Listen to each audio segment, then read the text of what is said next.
আসসালামু আলাইকুম প্রিয় শিক্ষার্থীরা।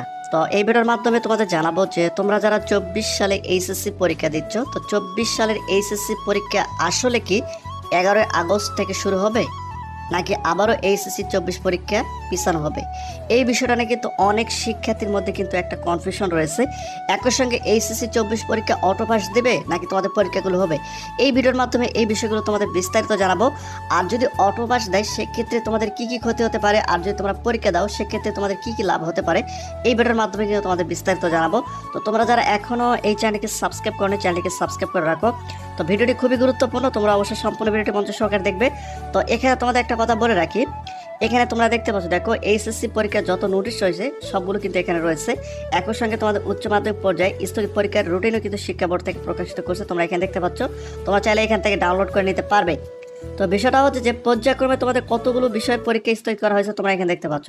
দেখো কতগুলো বিষয় তোমাদের পরীক্ষা স্থগিত করা হয়েছে, কারণ দেশের পরিস্থিতি অস্বাভাবিক হওয়ার কারণে তোমাদের এই পরীক্ষাগুলো কিন্তু স্থগিত করা হয়েছে।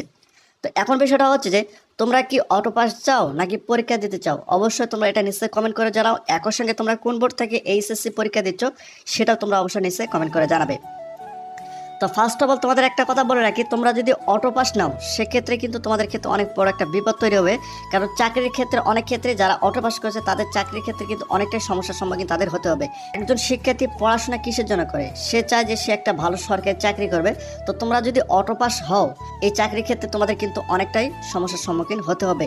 তো আমি তোমাদের যেটা রিকমেন্ড করবো সেটা হচ্ছে যে যেহেতু তোমাদের এইচএসসি 24 পরীক্ষার স্থগিত পরীক্ষার রুটিনটা প্রকাশিত করছে, 11 আগস্ট থেকে এইচএসসি পরীক্ষা শুরু হওয়ার কথা রয়েছে, সেক্ষেত্রে সে অনুযায়ী তোমাদের এখন প্রিপারেশন নিতে হবে। তোমরা যারা বিজ্ঞান বিভাগে রয়েছে তোমাদের কিন্তু রসায়ন রয়েছে, উচ্চতর গণিত রয়েছে এবং জীববিজ্ঞান রয়েছে, তোমাদের এই সাবজেক্টগুলো তোমরা এখন বেশি বেশি করে দেখো। একই সঙ্গে তোমরা যারা মানবিকে রয়েছে তোমাদের ভূগোল রয়েছে, একই সঙ্গে তোমার তাদের অর্থনীতি রয়েছে, এগুলো তোমরা ভালো করে পড়তে হবে। একই সঙ্গে তোমরা যারা ব্যবসায়িক বিভাগে রয়েছে তোমাদের ফিনান্স ও ব্যাংকিং বিমা রয়েছে, আর অন্যান্য সাবজেক্টগুলো রয়েছে যেগুলো অনেকটাই কঠিন, এই সাবজেক্টগুলো তোমাদের এখন পড়তে হবে। আর তোমরা যদি পরীক্ষা দাও সেক্ষেত্রে তোমরা যেহেতু পরীক্ষা দিয়েছো সেক্ষেত্রে প্রত্যেকটা সাবজেক্টে তোমরা একটা নির্দিষ্ট নম্বর পেয়েছো, তোমরা যেভাবে পরীক্ষা দিয়েছো সে অনুযায়ী তোমরা নম্বর পেয়েছো, সেক্ষেত্রে কিন্তু তোমাদের চাকরির ক্ষেত্রে এই সমস্যাটার সম্মুখীন তোমরা কিন্তু হবে না। কারণ বিষয়টা হচ্ছে যে নম্বর পাওয়া আর অটো পাসের মধ্যে কিন্তু অনেকটা বড় একটা পার্থক্য রয়েছে। এই জন্য আমি তোমাদের বলবো যে তোমাদের অবশ্যই যে সাবজেক্টগুলো এখনো পরীক্ষা হয়নি সেই সাবজেক্টগুলো তোমাদের প্রিপারেশন নিতে হবে। তো বিষয়টা হচ্ছে যে এইচএসসি 24 পরীক্ষা কি আবারও পিছানো হবে 11 আগস্টের পর। তো শিক্ষা বোর্ড নির্দেশনা অনুযায়ী আমরা যেটা জানতে পেরেছি সেটা হচ্ছে যে পরিস্থিতি যদি স্বাভাবিক থাকে সেক্ষেত্রে 11 আগস্টের পর তোমাদের পরীক্ষা শুরু হবে। আর যদি পরিস্থিতি স্বাভাবিক না থাকে সেক্ষেত্রে 11 আগস্টের পরও হয়তোবা তোমাদের পরীক্ষা আবারও পিছানো হতে পারে।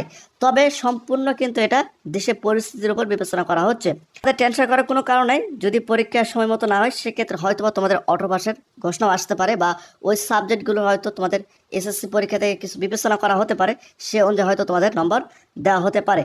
তো এই হচ্ছে সর্বশেষ আপডেট। আমি তোমাদের বারবার যেটা বলবো সেটা হচ্ছে যে 11 আগস্ট থেকে যেহেতু পরীক্ষা শুরু হওয়ার কথা রয়েছে, স্থগিত রুটিন দিয়েছে, সেক্ষেত্রে সে অনুযায়ী পড়ার তোমরা অবশ্যই পরীক্ষা দেওয়ার একটা পরিস্থিতি গ্রহণ করো। তো প্রতিনিয়ত শিক্ষামূলক খুঁটিনাটি আপডেট ভিডিও পেতে অবশ্যই চ্যানেলকে সাবস্ক্রাইব করে রাখো।